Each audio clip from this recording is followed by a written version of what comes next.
नमस्कार, मैं दयाशंकर मिश्र। आपने वह सभी वीडियो देखे होंगे जिसमें यह बताया गया, दावा किया गया कि कैसे प्रधानमंत्री नरेंद्र मोदी ने यूक्रेन और रूस के बीच जारी जंग को एक फ़ोन करके कुछ देर के लिए रुकवा दिया था ताकि भारतीय छात्रों को वहाँ से निकाला जा सके। यह बात और है कि कुछ वक्त बाद विदेश मंत्रालय के प्रवक्ता ने इसका खंडन किया, लेकिन खंडन से बीजेपी नेताओं, मंत्रियों और आईटी सेल को क्या फर्क पड़ता है। चारों तरफ इसका डंका पीटा गया कि कैसे प्रधानमंत्री के एक फोन कॉल ने भारतीय छात्रों की मदद की। इतना ही नहीं, केंद्रीय मंत्री राजनाथ सिंह इसका प्रचार करते नजर आए, चुनाव में प्रचार कर रहे थे कि कैसे प्रधानमंत्री नरेंद्र मोदी ने बच्चों की रक्षा की। उनके इस दावे पर बाद में फैक्ट चेक करने वाली वेबसाइट ऑल्ट न्यूज़ ने इसका बकायदा फैक्ट चेक किया और खंडन किया, बताया कि यह खबर झूठी थी।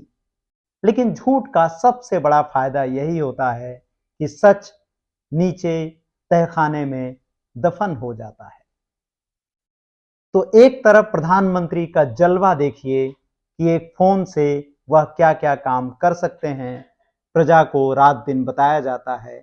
दूसरी तरफ उनके अपने गृह राज्य में यानी गुजरात में पूरा हीरा व्यापार, हीरा मंडी, हीरा का कारोबार ध्वस्त हो गया है।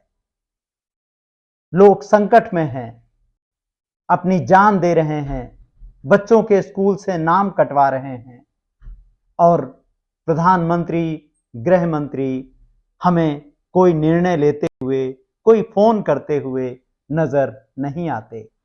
आप देख रहे होंगे किस तरह से प्रधानमंत्री मणिपुर जाने की जगह रणवीर कपूर, करीना कपूर और कपूर परिवार के साथ समय बिताते हैं। लाइट, कैमरा, एक्शन, कट, यह सारे शब्द बोले जाते हैं और तारीफों के नए नए महापुराण लिखे जाते हैं। क्या मैं ये वो बोल सकती हूँ? मैं भी आपका परिवार का हूँ भाई, आपको जो मर्जी पड़े वो बोलिए। बहुत अच्छा डट के आदरणीय प्रधानमंत्री श्री नरेंद्र मोदी जी। कट। आज का वीडियो केवल इस बात पर है कि गुजरात में जो मंदी आई है, कैसे वह पूरे गुजरात में लगभग 25 लाख से अधिक परिवारों को प्रभावित कर रही है, क्योंकि गुजरात की आजीविका बहुत बड़े रूप में हीरा उद्योग पर ही निर्भर है। रूस और यूक्रेन के बीच जंग के दौरान ही अमेरिका ने रूस से हीरा व्यापार पर प्रतिबंध लगा दिया, जिसके कारण सूरत पर सबसे बड़ा संकट आया। हीरा व्यापार का, उससे जुड़े कारोबार का गुजरात में सूरत सबसे बड़ा केंद्र है। तो उन परिवारों पर संकट आया, उन मजदूरों पर संकट आया, कामगारों पर संकट आया जो इस पूरी इंडस्ट्री से जुड़े हुए थे। सूरत की हीरा मंडी का सबसे बड़ा कारण रूस और यूक्रेन के बीच युद्ध के दौरान अमेरिका द्वारा लगाए गए प्रतिबंध हैं। जब प्रधानमंत्री एक फोन कॉल से कुछ देर के लिए युद्ध रुकवा सकते हैं, जैसा कि राजनाथ सिंह ने दावा किया, बीजेपी की आईटी सेल ने दावा किया, प्रवक्ताओं ने दावा किए, तो क्या वह कुछ देर के लिए अमेरिका से बात करके प्रतिबंध नहीं हटवा सकते? इतने शक्तिशाली प्रधानमंत्री के लिए, अपने गृह राज्य के नागरिकों के लिए यह काम करना ही चाहिए। रूस के डायमंड को चमकाने और काटने के लिए भारत भेजा जाता था और उसके बाद अमेरिका समेत पश्चिम के देशों के साथ चीन, संयुक्त अरब अमीरात में रूस इनका निर्यात करता था। इस तरह अमेरिका पर रूस के प्रतिबंध से सारा कारोबार ठप पड़ा है। रूस से काम आना बंद हो गया। गुजरात में हीरा उद्योग में सबसे ज्यादा लोगों को नौकरी मिलती है। 25 लाख से ज्यादा परिवार अलग अलग मीडिया रिपोर्ट में हीरा उद्योग से जुड़े बताए जाते हैं। जिन पर बेहद गंभीर संकट मंडरा रहा है। इसका समाज पर प्रभाव पड़ना शुरू हो गया है।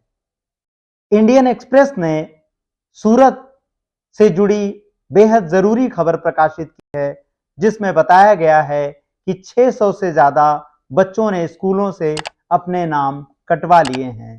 ध्यान दीजिएगा, यह बच्चे सरकारी स्कूलों के हैं। सूरत म्युनिसिपल बोर्ड में यह बच्चे पढ़ते थे।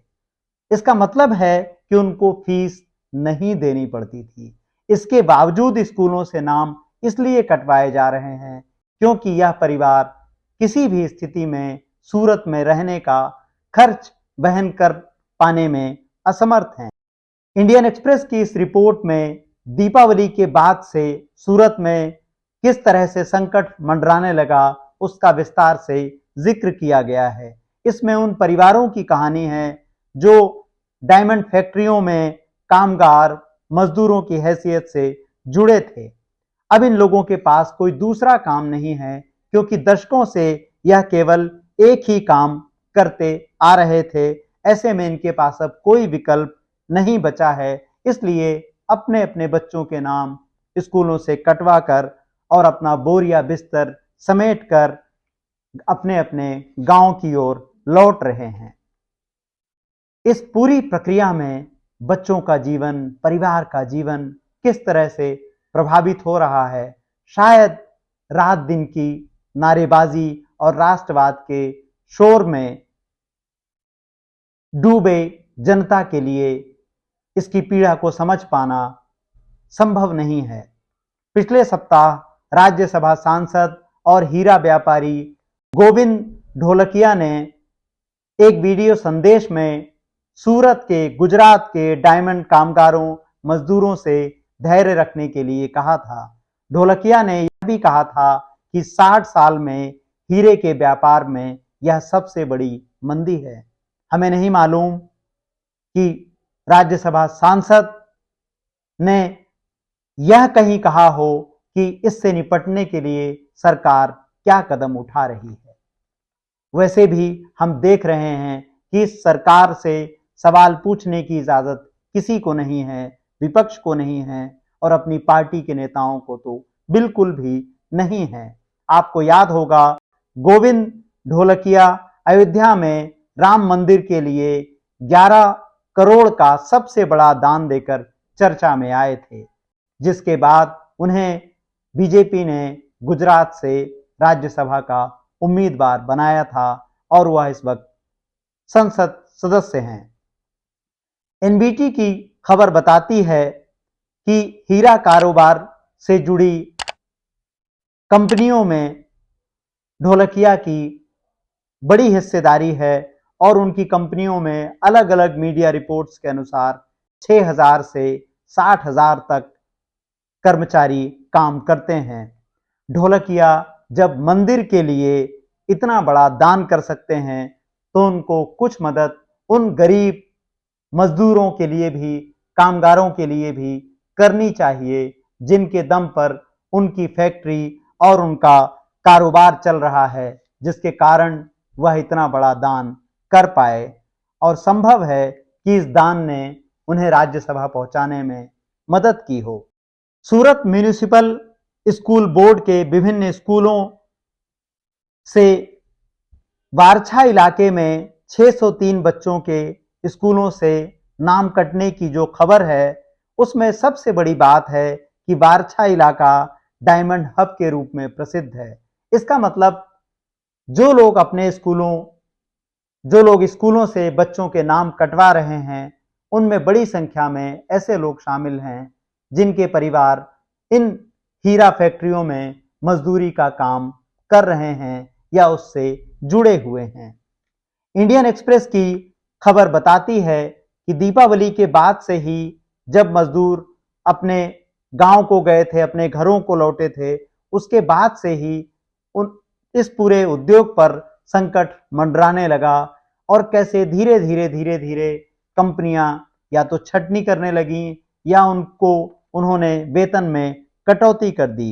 रिपोर्ट बताती है कि मजदूरों के पास मकान के किराए देने तक के पैसे नहीं बचे हैं।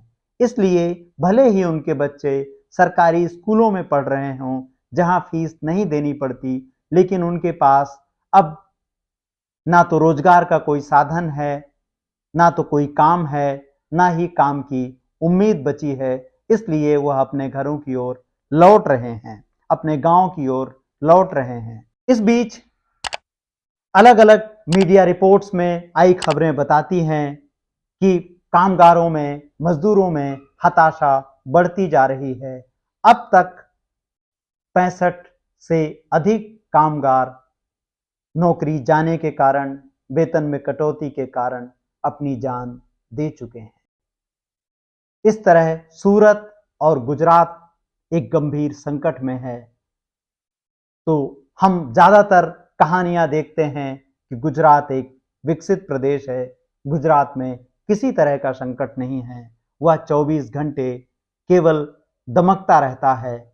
उसकी कहानियां आपको रात दिन गोदी मीडिया दिखाता रहता है। ऐसे में इस खबर को आप तक पहुंचने से रोकने के लिए किस किस तरह के जतन किए जा रहे हैं, आप अच्छी तरह से समझ सकते हैं।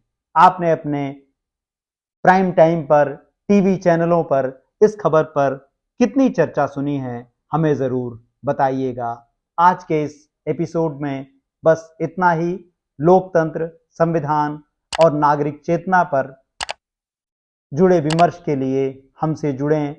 संभव हो तो आर्थिक रूप से हमारा सहयोग करें, हमें ज्वाइन करें। आप थैंक्स भेजकर भी हमारी मदद कर सकते हैं। नमस्कार।